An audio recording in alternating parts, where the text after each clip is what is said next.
আগে আমরা রিকশায় চলতাম, এখন নাকি আমরা গাড়িতে চলি। তারা আগে রিকশা চালাতো, এখন তারা প্রাডো গাড়ি চালায়।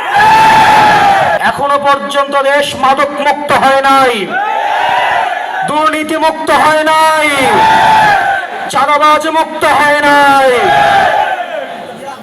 সিভি নিয়ে বেকারের অফিসের দরজায় দরজায় ঘোরা বন্ধ হয় নাই, জিনিসপাতির দাম এখনো পর্যন্ত কমে নাই।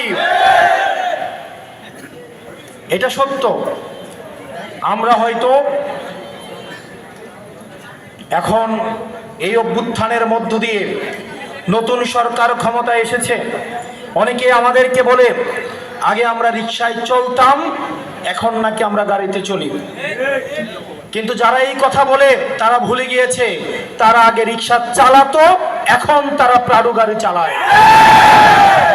তাদের নিজেদেরকে প্রশ্ন করা উচিত, তারা যখন আগে ধান খেতে ঘুমাতো, তারা যখন ঢাকায় রিকশা চালাতো, এই কয়েকদিনের মধ্যে তারা এখন কিভাবে নিজের গাড়ি কিনেছে।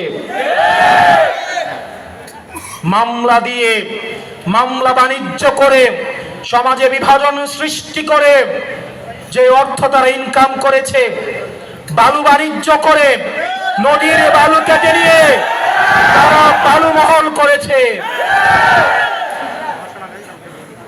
আগে নিজেকে প্রশ্ন করতে হবে।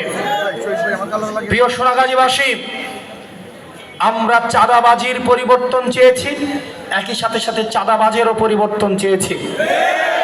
আমরা দুর্নীতির পরিবর্তন চেয়েছি।